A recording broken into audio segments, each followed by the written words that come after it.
Hello, everyone. How are you doing today? I'm Robert Brown. I'm the Chief Strategy Officer at Spartan Radar. What the heck is Spartan Radar? So Spartan Radar, we are based in Los Angeles, California. We are building the software stack to go on existing radars to improve level 2 systems today. And then, of course, if you look behind you, supporting the deployment of autonomous trucks. I came from Too Simple. I just moved from Spartan Radar. I was the last 4 years helped building that company and understanding what needs to go in to take these demo trucks to the next level, where you see instead of a couple tens of hundreds on the road to thousands by mid to end of decade. A little bit about Spartan. We just closed our A round. We have 25 million to date. We just won an award from Frost & Sullivan from our biomimetic radar. So exciting things happening at Spartan. But they asked me to kind of use my last 4 years of expertise on kind of give you guys a little insight on what are some of the last roadblocks to, again, transition from that R&D demo vehicles to scale where people start seeing these vehicles on the road. So some of the limitations, I would say, that the level 4 industry is saying, and I want to be crystal clear. We're talking about level 4, so clear, defined routes, especially for the trucks. Think Phoenix, Arizona to Dallas, Texas. Highway, repeatable routes, high density. UPS, FedEx, those type of lanes. The sensors are very expensive. These trucks are $1 million trucks with all the sensors and GPUs. And then when you start building in the redundancy, Too Simple just did a driver out demonstration, and every sensor had and all the GPUs and the redundancy building the truck. So all that drives cost. And that's okay, because they're really well funded right now, so they can spend that money. But again, to get that BOM cost down for folks like UPS to buy tens of thousands of trucks is an important thing that needs to happen in the supply chain. Complex, as I mentioned, the GPUs, the amount of processing power. Some of these trucks have 6 LiDARs, 20 cameras, plus radar. That's a lot of data.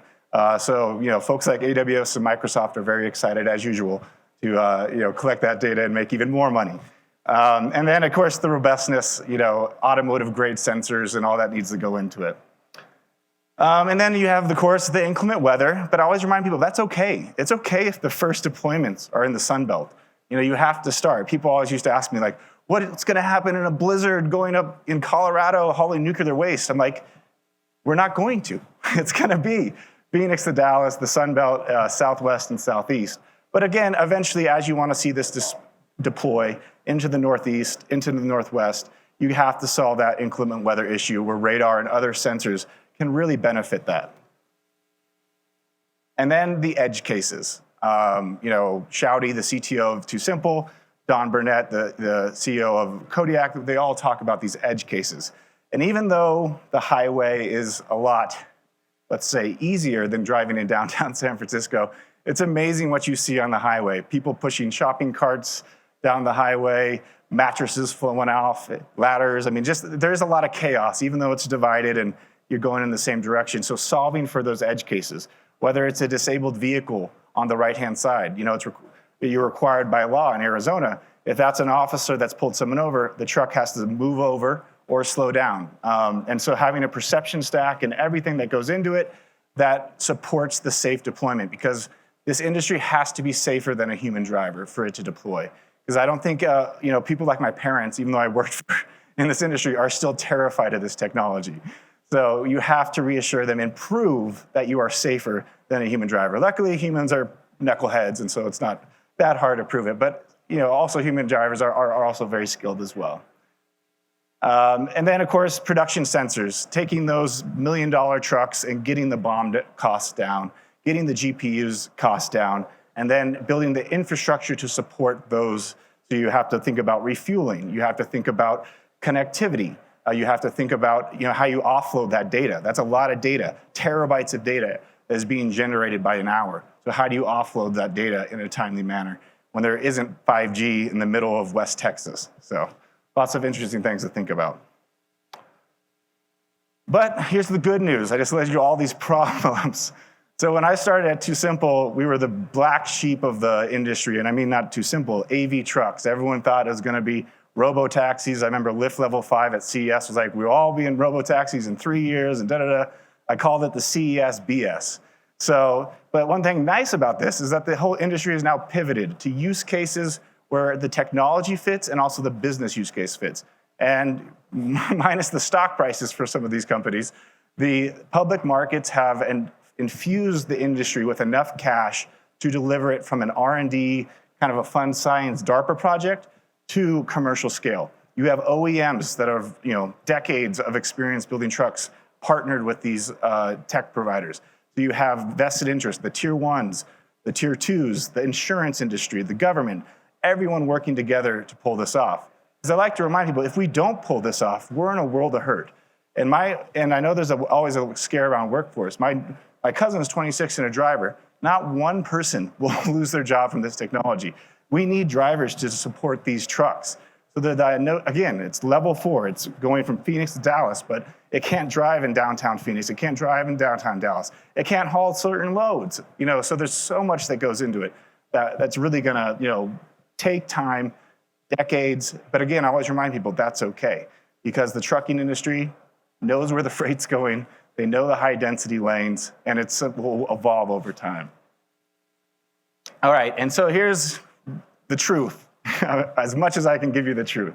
All right, so there's a term, I think even Richard Bishop's here, is fleets will be first. The idea that consumers will be operating autonomous vehicles is a marketing myth. It's going to be B2B, whether that's J.B. Hunt, Schneider, Warner, US Express, who I think the Fullers are here, so shout out to them. It will be short haul.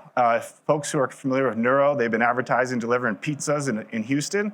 But again, slow-moving vehicles in it, so defined ODDs. And then very, very narrow deployments of robo-taxis. Obviously, what Waymo has done outside of Phoenix and Chandler, Arizona, Cruise has done in a very limited area in San Francisco.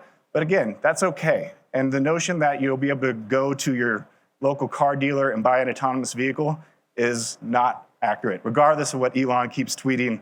Is watch the shareholders that robo-taxis this year, all that fun stuff. So it is, we have a long way to go, but we've come a long way. So I'd like to reassure you all that it is happening. It's not happening at the pace of what CES promised us a few years ago. But again, that's okay. You don't want to rush this. This is safety critical type of stuff.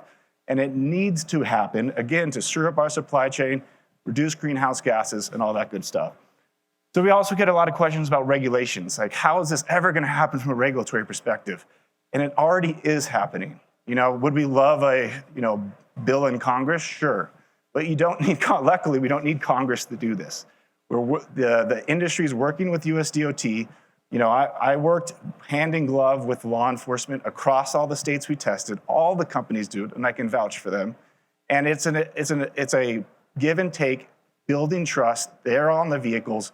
So I don't want people to think, that regulations is some sort of major hurdle.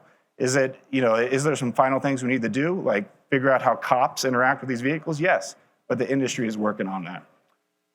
And so I'm out of time. I want to say thank you, and looking forward to working with you all. Take care.